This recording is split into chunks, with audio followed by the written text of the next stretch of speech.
Isang mapagpalang araw sa lahat. Ako si Jamela at maligayang panonood muli sa Book and I. Ito ang programa na titingin sa iba't ibang mga libro at ang kanilang mga aral na tutulong sa ating lumago sa pananampalataya. Habang ipinapakita sa atin ng mga naunang kabanata ang kahalagahan at bisa ng mga lungsod sa pagpapalaganap ng Ebanghelyo, ngayon ay tatalakayin natin ang kabanatang ito na humihimok sa atin na yakapin ang lungsod kung saan tayo naroon. Sama-sama tayong matutumula sa ang tawag sa lungsod.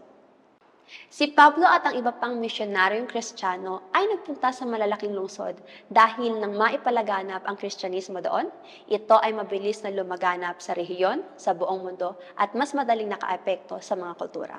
Ngayon, patuloy na lumalago ang kahalagahan ng mga lungsod sa makabagong mundo.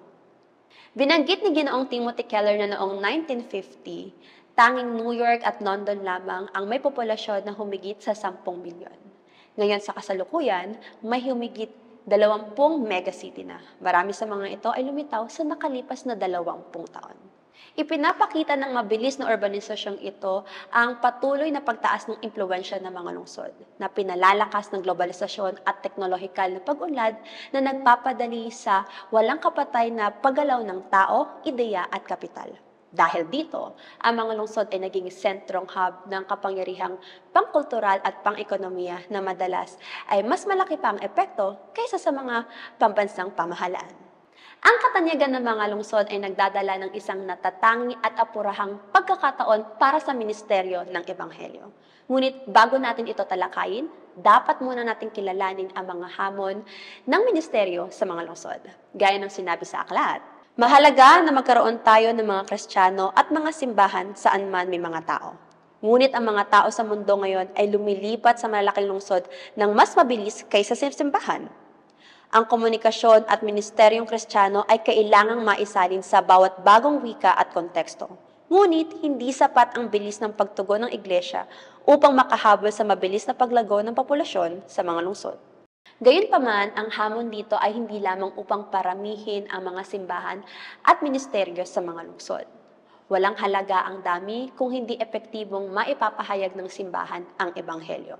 Kaya naman ang mga modelo at pamamaraan ng ministeryo ay dapat na maging mas angkop sa buhay sa lungsod. At ang pananaig ng Ebanghelyo sa isang lungsod ay nagpapadali sa pagpapalaganap nito at paglago ng mga simbahan. Paano? Dahil gaya ng sinabi ng may akda, ang mga lungsod ay parang isang higanting puso. Hinihigop nito ang mga tao papasok at pagkatapos ay pinapadala silang palabas. Bilang resulta, ang isang iglesia na umuunlad sa lungsod ay lilikha ng isang komunidad na ang mga miyembro ay kusang lalaganap sa mga karatig rehiyon at iba pang malalaking lungsod.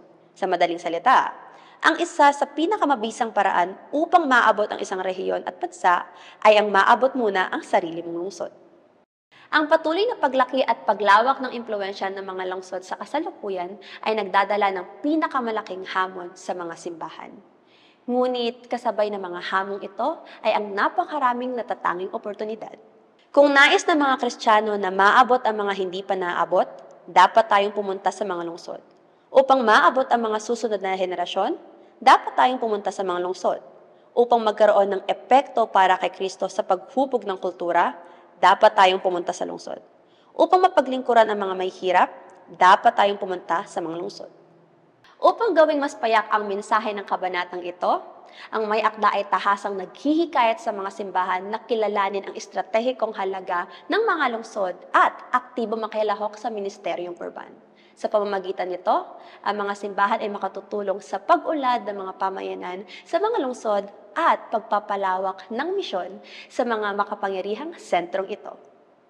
Dahil ang mga lungsod ay nagsisilbing daan upang marating ang ibang mga lungsod, rehiyon at ibang mga bansa, dapat nating harapin ito ng may karunungan.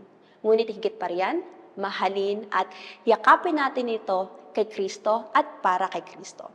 Paano? Sa pamamagitan ng pag-aaral tungkol dito, pagpapabuti ng kapakanan nito, at higit sa lahat sa pamamagitan ng pagbabahagi ng Ebanghelyo dito. Muli, ito ang kabanata natin sa araw na ito. Nawa kayo ay matutunan at ang kapayapaan ni Kristo ay sumainyo. Muli, ito ang Book and I.